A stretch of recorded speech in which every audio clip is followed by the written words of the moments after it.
So if you had a burglar alarm in your car, it would not be useful if it only went off once your radio had already been stolen. Right? The burglar alarm is trying to protect against that burglar getting into your car in the first place.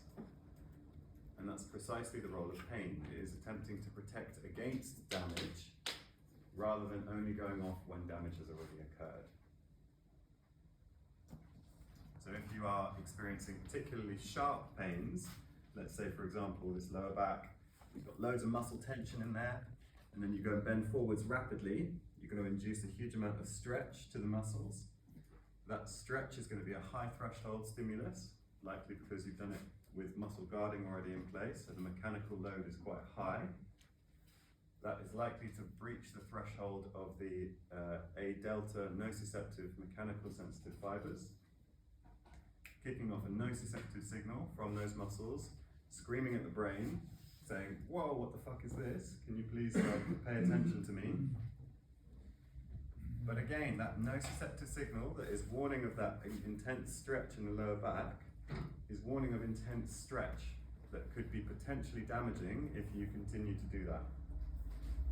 It kicks in before the actual damage has occurred. Right? Same with temperature. Remember yesterday when we were talking about nociception sensitivity to temperature, it kicks in around 45 degrees Celsius. But actual tissue damage occurs at 60 degrees Celsius. So the nociceptors are tuned to go off before the damage actually occurs to protect against it. Yeah? So with patients, I usually explain pain is the burglar alarm. And the trouble with the burglar alarm inside our bodies is that it can become more sensitive the more times the car is robbed. So if your car is robbed like once, then the burglar alarm sensitivity is turned up. And now every time a pedestrian walks past your car, the burglar alarm is going off. You don't even have to try and actually get into the car now, but the burglar alarm is going off way before any actual robbery is taking place. So I try and use metaphors like that. But what that basically means is that the nociceptors themselves have become sensitized, so now they're going off when the muscles are just tight rather than when the muscles are actually increasing the mechanical load.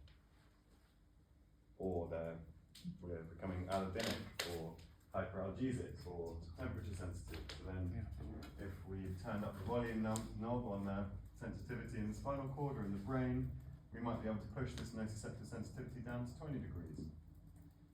Especially if there's already damage there, or inflammation. So, first we need to separate pain from damage.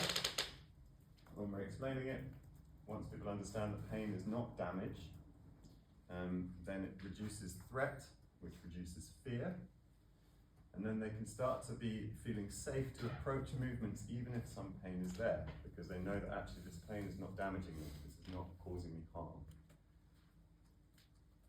So using metaphors like a burglar alarm is very useful to explain pain. Burglar alarm becoming more sensitive. Another couple of rules that I use, which are also really useful as clinical tools, are a little graph. So if we have repetitions here, and here we have pain. So if when we start to repeat a movement, pain is doing this, you're okay. Nothing's changing. You're not making it worse, you're not making it better. Yes, it's painful, but you're likely safe. No, this isn't your body saying that you're doing me harm.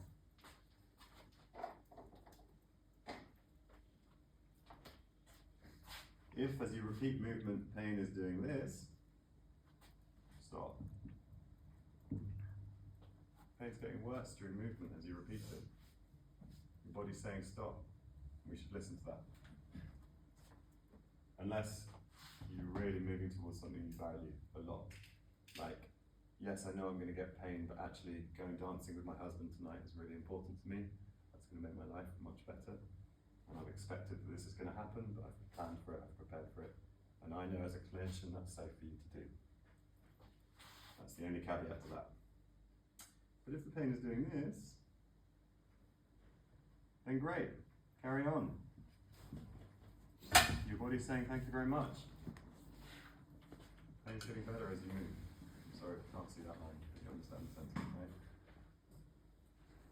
So this very simple rule, pain's the same, you're safe, it's fine, it's not changing, you're alright, it's just not that bad, not that comfortable. Pain goes down as you repeat it, fantastic. Keep doing it, pain goes up, stop. Simple as that. Gives them an internal compass to be able to guide, and then they can do any movement they want to try in their life because they can follow these simple rules. It's also another very useful tool for reducing threat when it comes to pain. So those are the two things that I usually use with patients. Explaining the pain, changing the pain from damage to just a protective response, and then giving some rules for movement so that they feel safe to be able to move. Any questions about that? Yeah. The pain response don't always come instantly, so you can have a patient that can do a lot of activity and it gets better, but then the next day it flares up, so that then this graph wouldn't explain that or work in that way. Yeah, that's a really good point. Happens quite a lot, right? Yeah.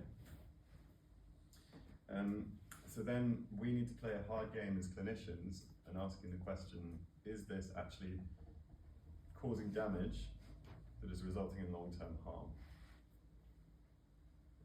So if, for example, you have somebody who, I don't know, they've got a chronic tendon injury in the Achilles tendon and they're going running. And after they run 6-7K, they wake up the next day and they can't walk for 3 days because their Achilles tendon is now inflamed, flared up. As a clinician, we need to go, okay, is the body able to actually recover from that, or are we just perpetuating injury here? And if it's engaging in a process of active recovery, so that 3 days is like a post-exercise soreness, where it's an indication that actually the tendon is getting stronger, but there's a little bit of inflammation associated with that, like going to the gym and having DOMs the day after, then cool, that's fine, I'm happy with that. But if it's actually resulting in a worsening of the tendon over time, then I'm not happy with that, and we need to change it. So it becomes really tricky, and that's when we need to use our clinical knowledge and our clinical judgment. I wish I had a clear-cut answer for you for that one.